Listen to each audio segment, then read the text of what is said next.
à limiter l'impact de la mobilité sur la qualité de l'air. Et par exemple, nous étions réunis il y a quelques mois sur l'inauguration de la navette maritime entre Sète et Metz. Je ne sais pas si je n'ai pas vu monsieur le vice-président en charge de la mobilité. J'ai pas vu, non. Mais on travaille avec. Rendez-vous, là, c'est obligé.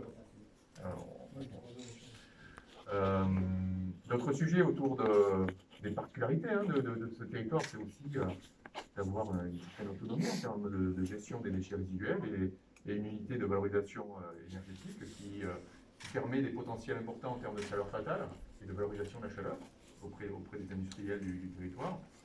Et puis là, ce n'est pas une action conduite directement par la ville, mais je crois qu'elle est par cette agropole et par la ville, mais qui est en déclinaison de cet objectif que vous avez décliné, qui est celui du plan stratégique, du PCAET qui est le vôtre. C'est la plus grosse opération que l'ADEME ait accompagnée en Occitanie en 2020. C'est le réseau de chaleur sur boucle d'eau tempérée sur eau de mer, dont la maîtrise d'ouvrage est assurée par Dalkia pour les nouveaux quartiers à l'entrée est de Sète. Mais ça, ces projets-là, des opérateurs tels que Dalkia ne l'auraient pas fait s'il n'y avait pas une volonté politique d'intégrer la dimension énergétique dans l'aménagement et dans les politiques d'urbanisme et d'habitat. Et cela vient s'ajouter aux 1 million d'euros qu'on a pu attribuer pour la ville de Sète pour cette agropole. Là, c'est 11,5 millions d'euros d'aide sur ce réseau de chaleur. Donc des projets qui sont très, très importants, appropriés par les acteurs énergétiques, mais parce qu'il y a la dynamique enclenchée par le territoire. C'est un peu ça aussi pour nous le CRTE et le contrat d'objectif territorial.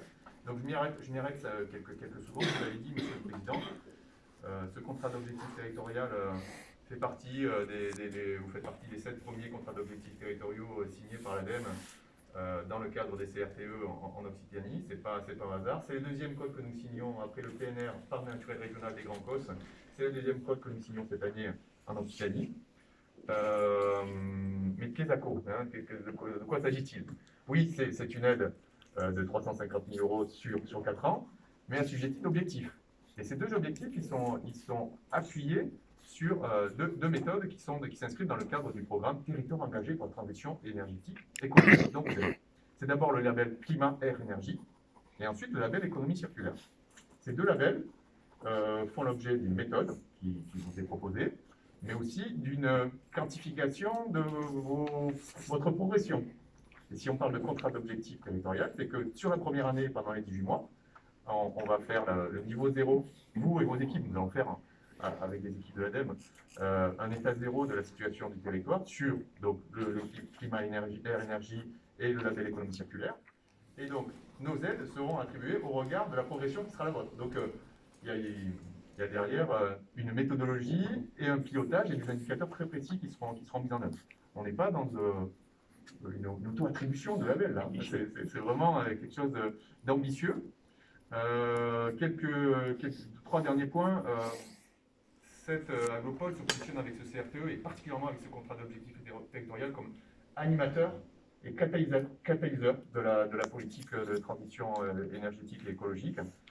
Des forts enjeux que nous identifions depuis nos bureaux toulousains ou montpelliérains, c'est ceux de la qualité de l'air, c'est ceux de la politique énergétique, j'ai cité quelques exemples, mais aussi de l'économie circulaire, faire travailler les acteurs ensemble quand cette agropole est catalyseur de la politique d'économie circulaire. C'est plus simplement la collecte des déchets, même si c'est un enjeu majeur pour nos concitoyens, c'est faire en sorte que les ressources soient une richesse pour le territoire, faire en sorte que les déchets de l'un deviennent de l'énergie de l'autre.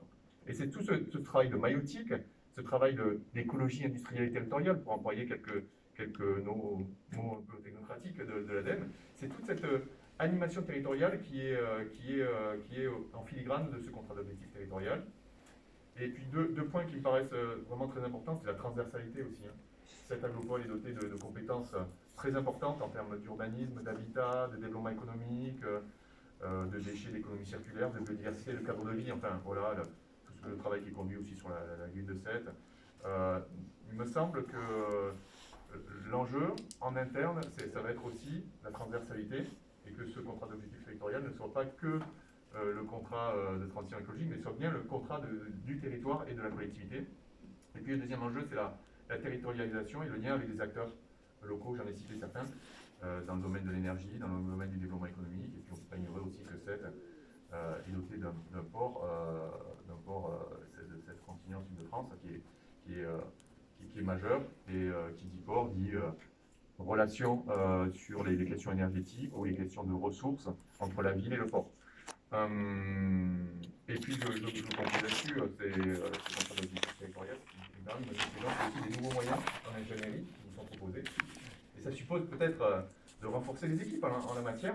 Laura Jourdan fait un excellent travail, accompagné par Nicole Hérisson et sous le pilotage de M. Linares, vice-président en charge de la transition écologique.